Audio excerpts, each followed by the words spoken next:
my dear students of class 8. Hope you are all fine, and as usually you are following our classes with extreme seriousness. I am sure your preparation is not hampered at all, because if you are following these and you are having the books, so there will be no trouble for you to prepare.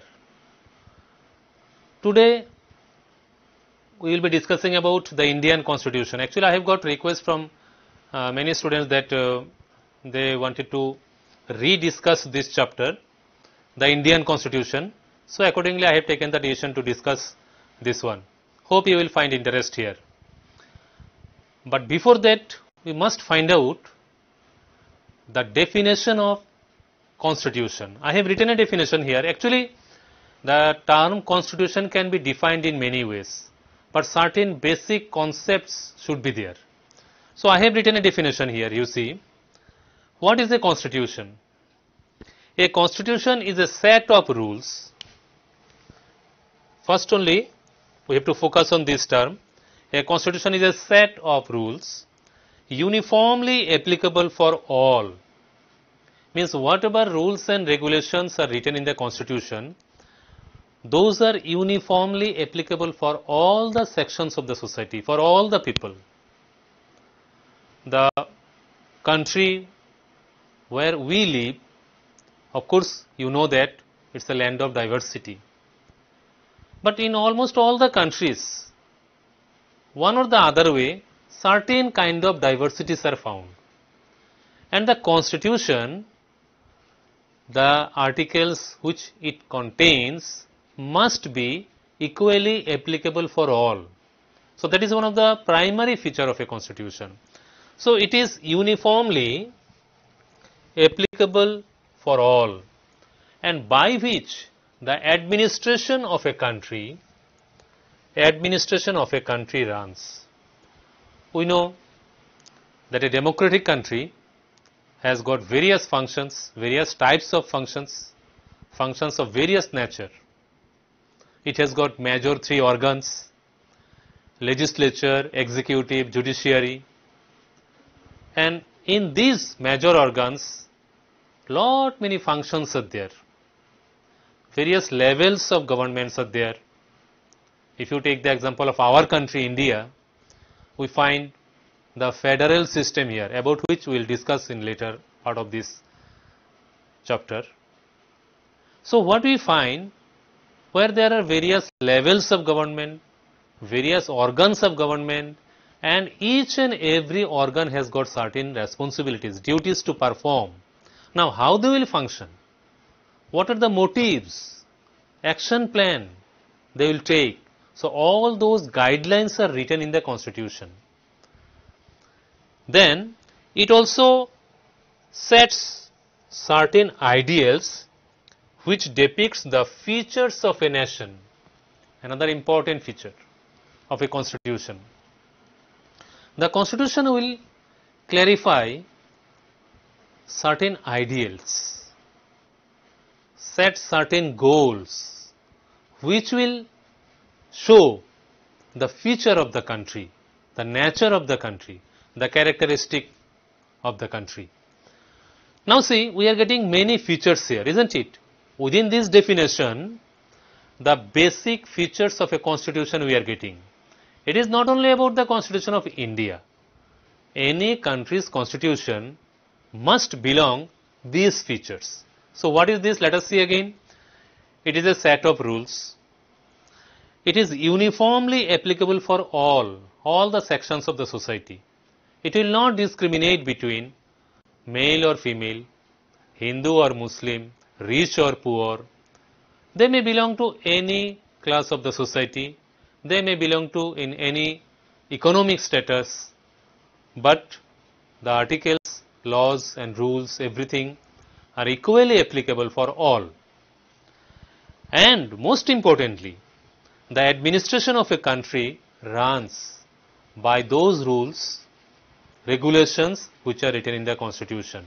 Because the country, the administration of a country needs certain guidelines, and those guidelines are clearly written in the Constitution. Another important feature of a Constitution is it also sets certain ideals which depicts the features of a nation. What kind of country it is, about that also the ideas are there in the constitution. If you take about the example of preamble of the Indian constitution, we find that certain words are written in bold. What are those words? Sovereign, socialist, secular, democratic and republic. There are other words also written in bold. Say for example fraternity, equality, justice, liberty. Why these words are written in bold? Yes, these words set the goals for the nation. When we say India is a sovereign country, we want to mean that regarding internal administration, the government has got the supreme authority. Regarding the external policies, foreign affairs, foreign relations, the country has got the authority of the country, that is the government of the country has got the sole authority to decide. So that is the meaning of internal and external sovereignty. Then when it is written that India is a socialist country, the word socialist is written in bold. It depicts that regarding the production and distribution of wealth, government will take the maximum responsibility, and it has an aim to minimize the differences between the rich and the poor. That is the aim of a socialist country. Then it is written secular. India is a secular country. It doesn't have any national religion. The authority of the country has no right to snatch the religious right of a person. Every individual has the freedom to interpret his or her religious rituals. They can shift to the other religion, they can clarify the matters, they can discuss in a different manner. And one religious group should not dominate the other. So these are certain features we find in a secular country, and that is the reason in the preamble of the constitution, in the preamble of the constitution of India, it is clearly written that India is a secular country. Secular term is written in bold. Democratic republic, the next words in the preamble. The power is in the hand of the people. People elect their representatives. Whenever there is an election, the adult method of universal adult franchise is accepted here. According to this method, people elect their representatives and the representatives run the administration. So indirectly, the power is in the hands of the people. So that in that sense, India is a democratic country. And the last word is republic. The highest executive of the nation is not a hereditary post. Who has the capability? He or she can go for this post. We are talking about the post of the president. The president of India is elected. Yes, of course, he is not directly elected by the people, but whatever it is, he is indirectly elected by the people, because the representative of the people cast vote for the presidential election. So in that sense, India is a republic country. Some other words: equality, liberty, justice, fraternity, these are also given much importance in all over the constitution. Liberty, liberty of thought, expression, ideas. Brotherhood, yes, a country with lot of diversities must emphasize on brotherhood, fraternity we call it. So that way, and justice, yes, there must be social, economic and political justice must be established here. So these are the goals set by the constitution makers. So that's why we have written in the definition of the Constitution that the Constitution sets certain ideals which depicts the future of a nation. So, hope it is very clear to you what a Constitution is, what it must contain. Then we shall find out the types of Constitution. There are various types of Constitution found around the world. There the Constitution may be written or unwritten. Yes, the Constitution of India is written. The Constitution of England, though there is a written Constitution, but basically it is considered an unwritten one.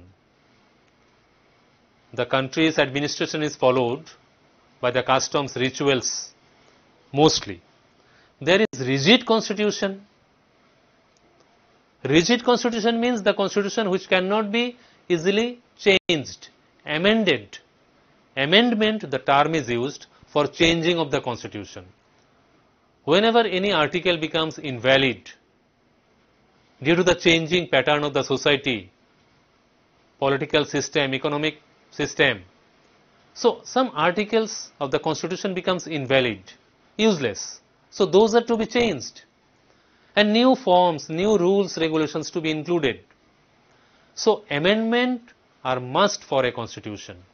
But if a Constitution is very tough to change, in that sense it is called a rigid Constitution.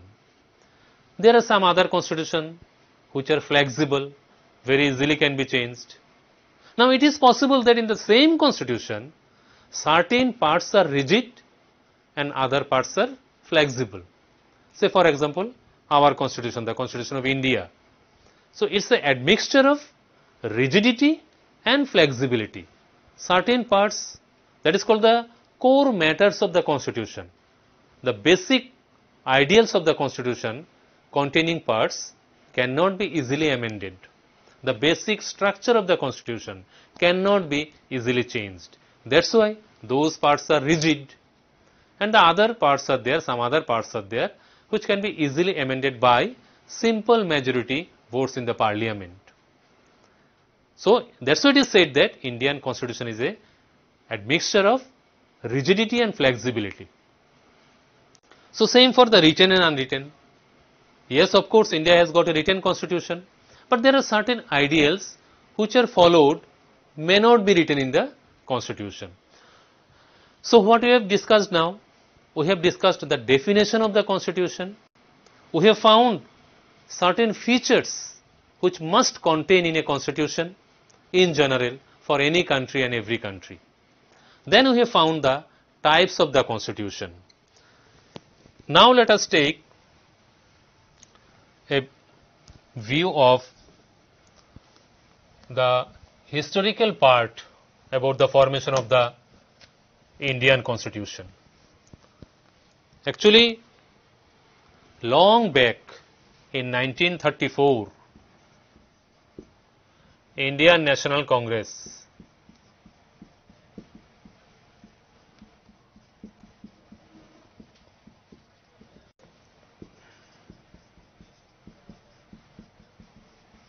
demanded for the Constituent Assembly. Demanded for the Constituent Assembly. What is this Constituent Assembly? We have to know. In 1934, Indian National Congress, of course you have heard the name, you are studying in history, the party which has generated the feeling of nationalism, the leaders of this party generated the feeling of nationalism among the people and it showed a direction towards the freedom. So the early leaders demanded for the Constituent Assembly long back, much before the independence. We got the independence in 1947, 15th August, you know. But much before that, 1934, in the year 1934, there was a demand for the formation of Constituent Assembly. Now what is this Constituent Assembly? What is a Constituent Assembly? We must have a clear idea about this in class 8. Constituent Assembly is a body of certain people who framed the constitution for the country. Now, this Constituent Assembly, the election for the Constituent Assembly held in 1946. 1946. Around 300 members were elected from various sections of the society, from various parts of the country. The eminent personalities were chosen to frame the constitution for the nation. It was not at all an easy job. It was a tough job to write the constitution for such a diverse country, in a country with diverse nature. It was a complicated task. Now, what the members of the Constituent Assembly did initially, they collected the constitutions from various parts of the world. Many countries' constitutions were collected. Constitution of Republic of China, USA, England, Russia. So like that, various countries' constitution, many other countries' constitutions also brought over here. They have gone through those and selected the best ideals from there and incorporated in the Indian constitution. Now see, one constitution is written by getting the ideas from various constitutions, and they have found that many ideals are there which must be there in our constitution, and naturally our constitution became the world's lengthiest constitution, bulkiest constitution of the world, and most complicated also. So that's why it is said that Indian constitution is the lengthiest constitution of the world. So from December 1946 to November 1949, this is the time period for framing the Indian constitution. Such a long period of time, around 3 years. Within these 3 years, the members of the Constituent Assembly sat for around 114 to 15 days. They sat together, they studied those constitutions from various countries and collected the best ideals. And it is not enough to just collect the ideals from those constitutions. According to our environment, our socio-economic political structure, those ideals to be reshaped, modified. So it was really a tough job for them. That's why such a long period of time, from December 1946 to November 1949, within these 3 years, around 114 to 15 days, the members of the Constituent Assembly sat together to decide for the constitution. So ultimately, one of the finest constitution of the world is prepared, and on 26th November 1949, our constitution was officially accepted by the Constituent Assembly. Remember this date. This is very important. Two dates are important regarding our constitution. What are these two dates? When the Constitution of India was officially accepted by the Constituent Assembly, that particular date is 26th November 1949. Another question is very important here. The Constitution came into force. The Constitution came into force on 26th January 1950. 26th January 1950, Indian Constitution came into effect. Means the administration of India started running according to the Constitution from this day onwards. 26th January 1950. Actually, this 26th January has got a history. Hope you know. You have studied in history. There was demand for complete independence, Purna Swaraj. Repeatedly there was demand to get complete independence. Just by certain Government of India Act, certain kinds of liberties were given which could not satisfy the leaders of the Indian National Congress. That's why there was repeatedly demand for complete independence, that is called the Purna Swaraj. They decided until we get complete independence, we will continue celebrating 26th January as our Independence Day. Until our independence, 15 August 1947, 26th January was celebrating earlier as the Independence Day. So that is the history of this day, 26th January. And after independence, we celebrate this day as Republic Day. All of you know, every year you celebrate this day in your school also. So we have found two important questions here, that when was the Constitution adopted by the Constituent Assembly? It is 26th November 1949, and the Constitution came into effect on 26th January 1950. Now let us find out some of the eminent personalities, those who were there in the Constituent Assembly. Of course, if I would have asked you this question in the class, then all could answer this, that who is the father of the Indian Constitution? All of you could answer this, that Dr. B.R. Ambedkar is considered as the father of the Indian Constitution, because he was the chairperson of the drafting committee. Now what is this drafting committee?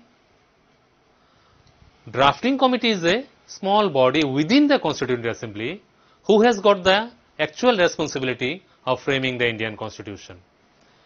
But we have to know the names of those eminent personalities, the members of the Constituent Assembly. Okay. Now who are these members? Actually there were around 300 members of the Constituent Assembly.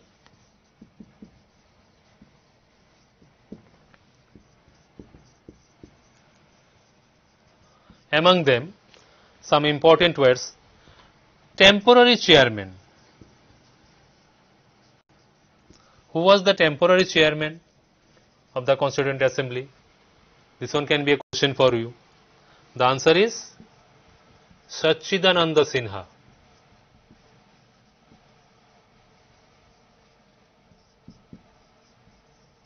Sachidananda Sinha was temporary chairperson of the Constituent Assembly. Now who are the other members? Starting with the President.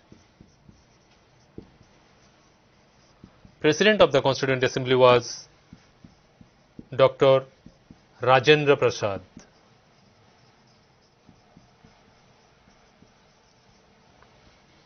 And who are the other members? Of course you know, the chairperson of the drafting committee, Dr. B.R. Ambedkar.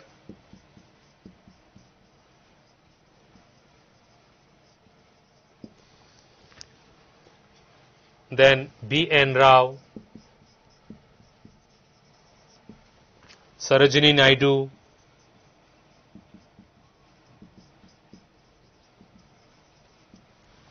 Shyama Prasad Mukherjee,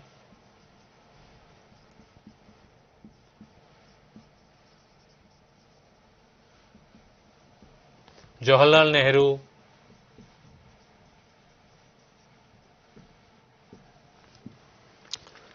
then Maulana Azad,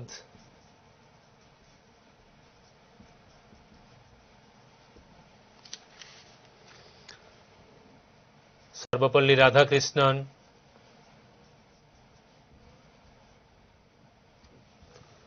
so like that some eminent personalities were there in the Constituent Assembly. they have given their best ideas to frame the finest constitution of the world, we can say. So, you have to remember certain short types question also from here. Who was the temporary chairperson? The answer is Sachidananda Sinha.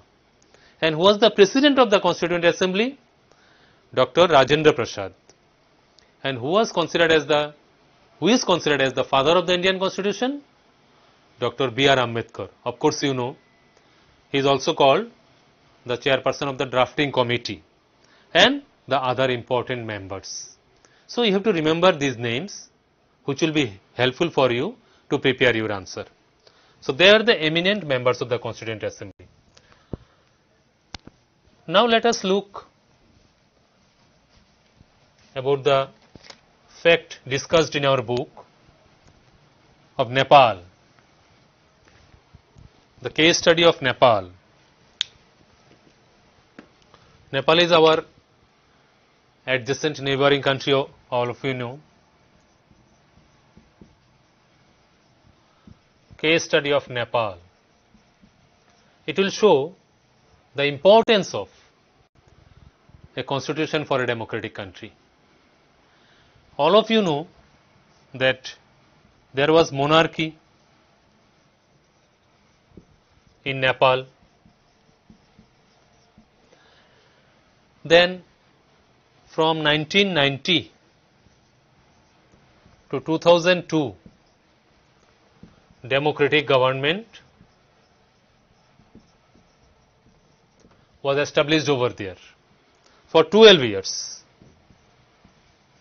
For 12 years, democratic government was established over there in Nepal. But then King Gyanendra took charge by rejecting the democratically elected government. So, it continued in that manner. There was 12-point agreement with the Maoist, the terrorist group, and there was many struggle among the people. People were struggling to get the independence. They were not satisfied with monarchy, the kingship. They wanted to establish democracy back in Nepal. They were very much keen about this matter. So, frequently there was struggle, movement for establishment of democracy in the country. So, that continued for a long period of time. 2006, there was huge protest against the monarchy. There was frequent demand for the establishment of democracy. And ultimately, in 2007, one interim constitution was adopted by Nepal, and eventually democracy was established. Now see, earlier to this situation, there was constitution in Nepal, but that constitution did not clarify the ideas of democracy, as it was prepared by the concept of monarchy. So, there was not much freedom provided to the citizens of the country. Then it was not possible to run the administration, to run the country with the previous constitution. That is why there was demand for framing a new constitution for Nepal, and it took place in 2007. Nepal adopted an interim constitution by which the administration started running in a new manner, in new policies. Okay? So, we have found that every democratic country needs a constitution. This is the basic need of a country. Now, we shall find out some important features of the Indian Constitution. What are the important features of the Indian Constitution?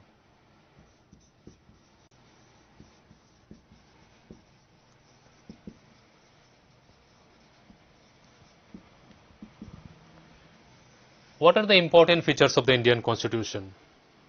Let us find out. As I said, number 1,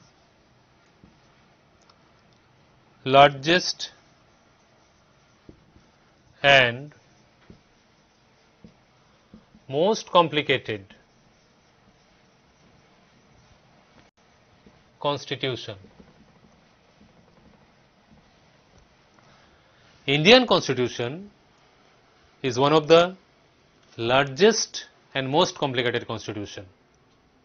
Hope you got the point that as many ideas from different countries' constitution were incorporated in the Indian Constitution, so definitely it is going to be a lengthy one, and it became very complicated also. It is not easy to understand by a common people to get the ideas from the constitution. The articles are not easy enough to understand. It is a very complicated one. And those ideals which are incorporated from various countries' constitution, naturally it became the largest one, the bulkiest constitution. It's a huge one.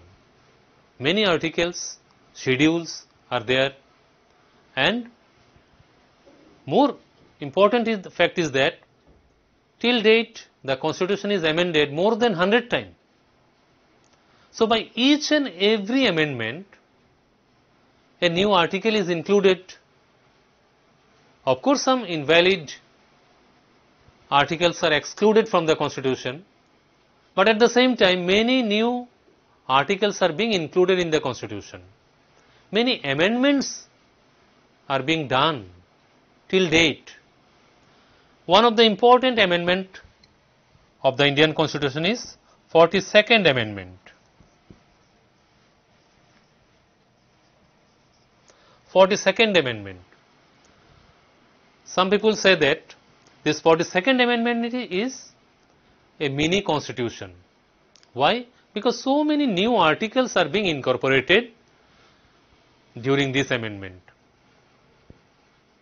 Say for example, the term secular or many other articles were included during this amendment, and gradually amendment after amendment the constitution became larger with more articles. You know about the new amendment of the article number 370 has been removed from the Indian Constitution. So like that many amendments are being done. So that's why it became the lengthiest constitution and most complicated also. The second important feature is federalism. The features of federalism are being incorporated in the Indian Constitution. Now what is federalism? We find that in our country there are various levels of government. In New Delhi there is central government which is there for running the administration for the whole country. There are state governments in every state. The union territories are there. The local governments are there. In rural areas there is Panchayati Raj system. In urban areas there is municipal corporation, municipality, Nagar Panchayat. So in this manner various levels of government are being established in our country. So that is the core sense of federalism. And for the establishment of true democracy, a federal government is more welcomed because there is decentralization of power. When the power is distributed among various levels, the people get their dignity, can express their opinion, and their problems can be solved rather easily, which is not possible if there is only one level of government. Because the problem of the local people will be known better by the local representatives. So, federalism is more welcomed in a democratic country. Second, then next feature is parliamentary form of government.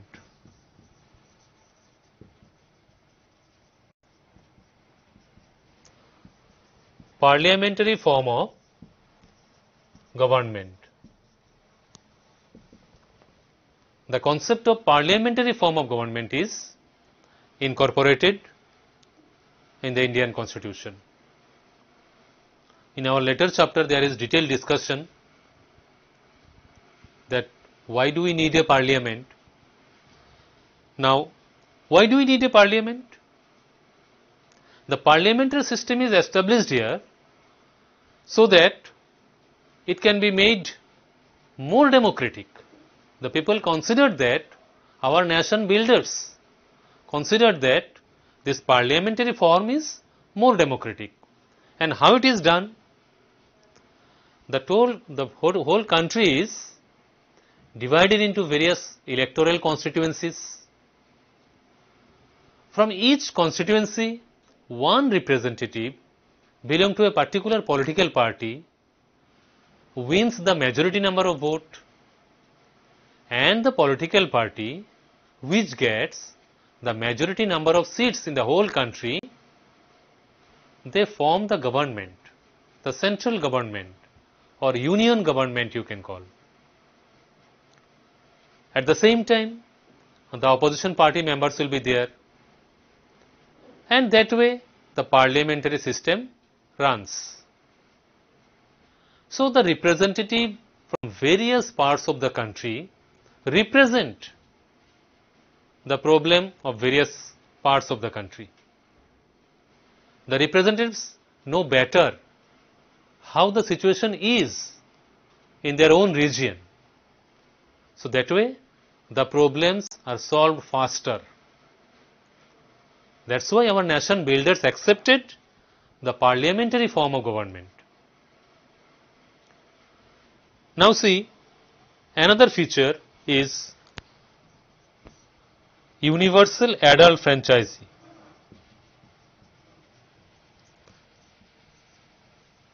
Universal adult franchisee.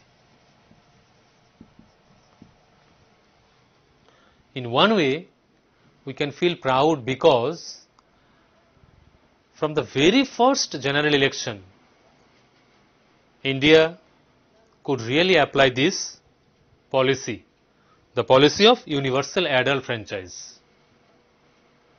There are many countries in the world, from the very beginning they could not adopt this policy, universal adult franchisee. The voting right was not given to all, like in USA, England.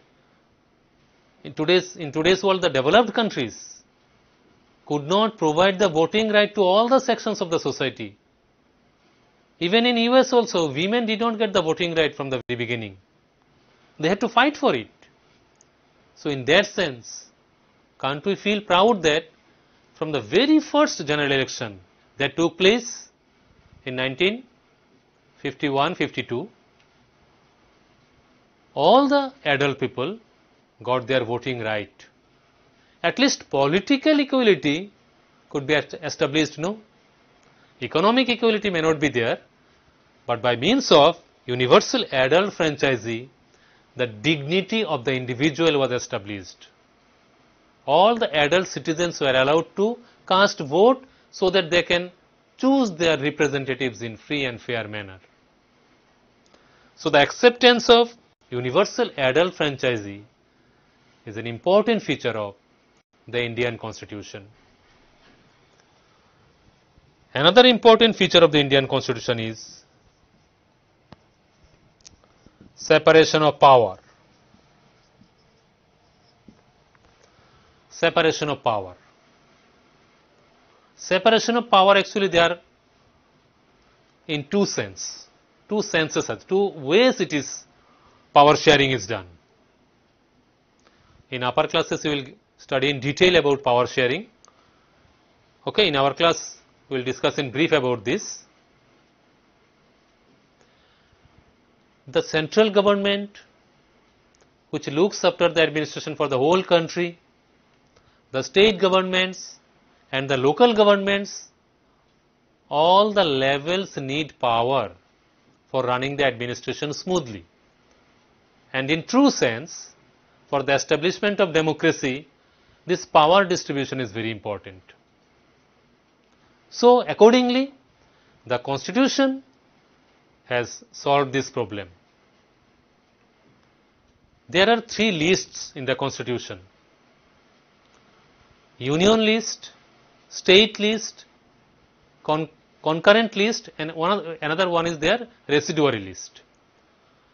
So, Union list, the first one, the subject matter it contains on which the central government is exclusively powerful to make laws.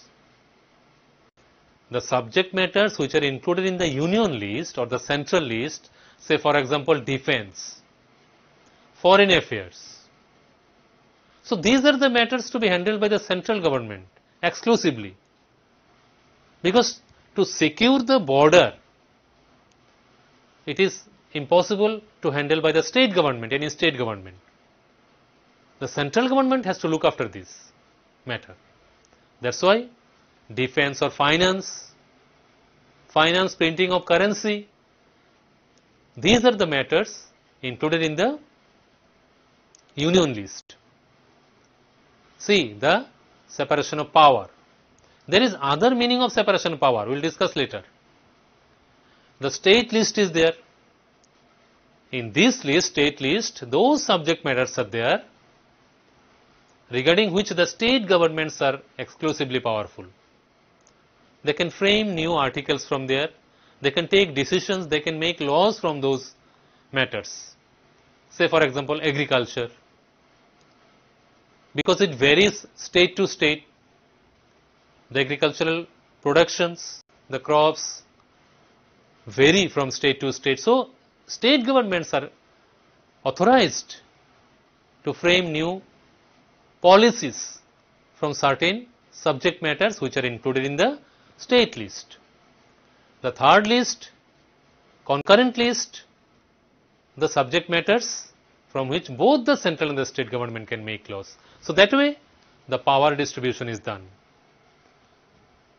This is called horizontal, this is called vertical power sharing. Now, horizontal power sharing is there.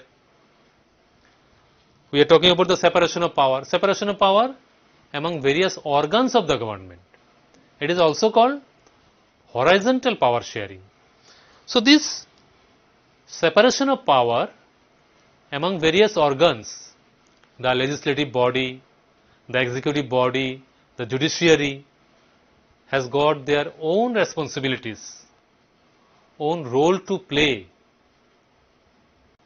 The legislative body for framing the laws, to select the national government, to guide, control and inform the government.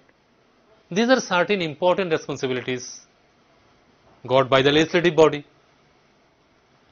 So, the functions of the legislative body are clearly indicated in the Constitution.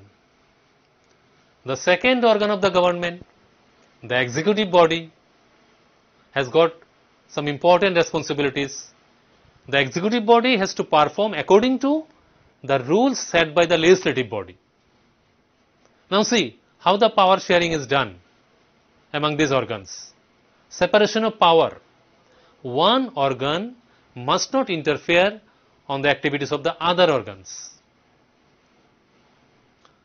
but there must be good coordination for smooth conduction of the administration, for smooth establishment of democracy. It is very important that there must be good coordination among these organs. Now, if the executive body does not follow the policies adopted by the legislative body, then do you think the democracy will run smoothly? Is it possible to run the administration smoothly if there is no good coordination among the organs? Of course not. So, that is why separation of power is important. At the same time, good coordination. The third organ, judiciary, the Supreme Court, High Court and other Subdivisional Magistrates Court, okay, lower division courts, various judiciary system is there in our country. So every level of judiciary has got their own responsibilities. It is called integrated judiciary system. Integrated judiciary system means all the judiciary bodies are interrelated. Whatever discussion is done, the judgment given in the lower courts are of course heard, discussed in the higher courts also, and accordingly justice prevails here. For the establishment of justice, this integrated judiciary system is very important, and all these methods, the systems are clearly explained in the Constitution. So that is separation of power. Then another important feature of the Indian Constitution is the inclusion of fundamental rights. This is very, very important. We have discussed so far 5 features. Point number 6, fundamental rights.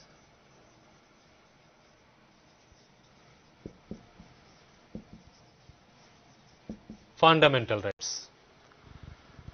In the Indian Constitution, fundamental rights are being included. Why these are called fundamental rights? Because these are basic.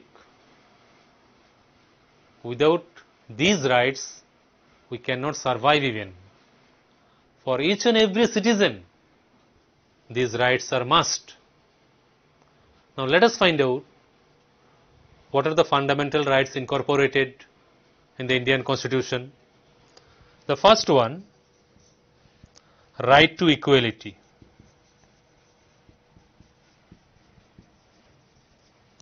Right to equality.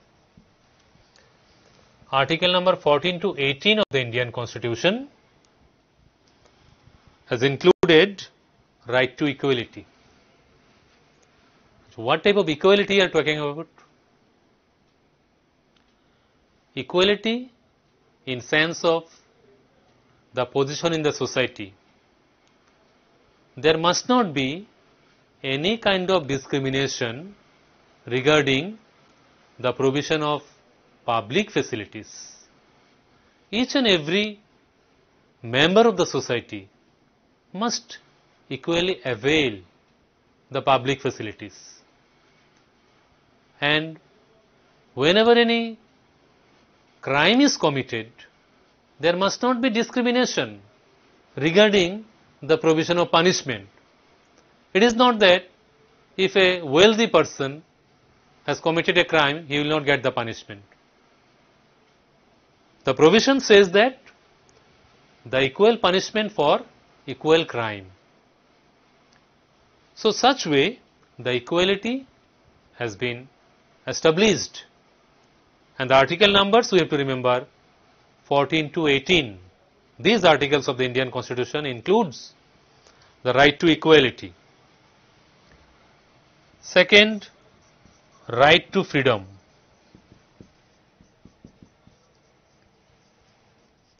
Right to freedom. Article number 19 to 22. Right to freedom. What type of freedom we are talking about? Freedom of expression, thought, ideas. What you are thinking about the existing situation. If you find that government is running well, government is involved in social welfare activities, then of course you praise the governmental activities. And if you find certain kind of discriminations, corruptions, injustice, then also you express your thoughts against those corruption, injustice taking place in the society. So that is freedom. There is freedom of movement. Freedom of movement means you can move anywhere freely, but we have to remember that there are certain kind of restrictions against each and every fundamental right. according to the requirement of the time, place, the restrictions are put. Now you have the right to move, you have the freedom to move freely, but that doesn't mean that you can enter into the parliament without any permission. So there are certain kinds of restrictions for the security of the nation. Hope you are getting the point. So right to freedom is included in article number 19 to 22 of the Indian Constitution. Third one, right against exploitation. Right against exploitation. These are there in article number 23 and 24 of the Indian Constitution.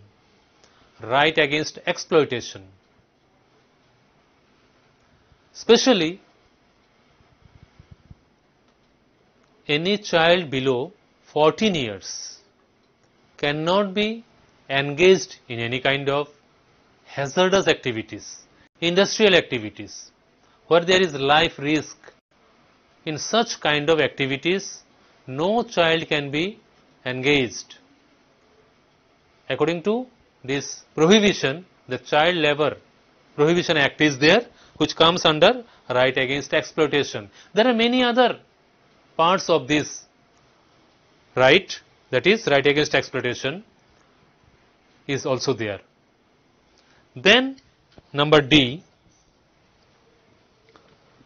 right to freedom of religion. Right to freedom of religion.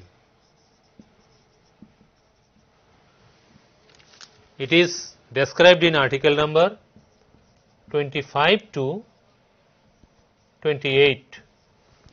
Article number 25 to 28 of the Indian Constitution clarifies that India is a secular country. There is right to freedom of religion. Each and every individual has got the opportunity to practice, promote his or her religious beliefs. No discrimination can be made by the authority, by an individual regarding the practicing of religious activities. At the same time, we have to remember that one religious community must not dominate the other religious community. Another point will come in this freedom of religion is that there must not be intra-religious domination. Now what is this intra-religious domination? Yes, of course it may happen that within the same religion, one community is dominating the other. Say for example, untouchability. Untouchability was practiced earlier, which is banned.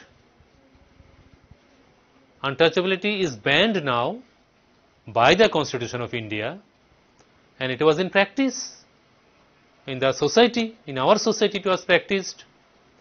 So, right to freedom of religion incorporates all these matters. There is no national religion for the country. No particular religion is given preference by the nation, by the authority. So that is freedom of religion. Another way this freedom can be explained, that the religious groups are given freedom to establish their educational institutions around the country. How they have got this right? It will also come under the freedom of religion. It is considered that they should have the right to establish their educational institutions. So, many religious groups have established and they are flourishing it. They are establishing their educational institutions around the country. So, all these come under right to freedom of religion. There is some other important fundamental rights, say for example, cultural and educational rights.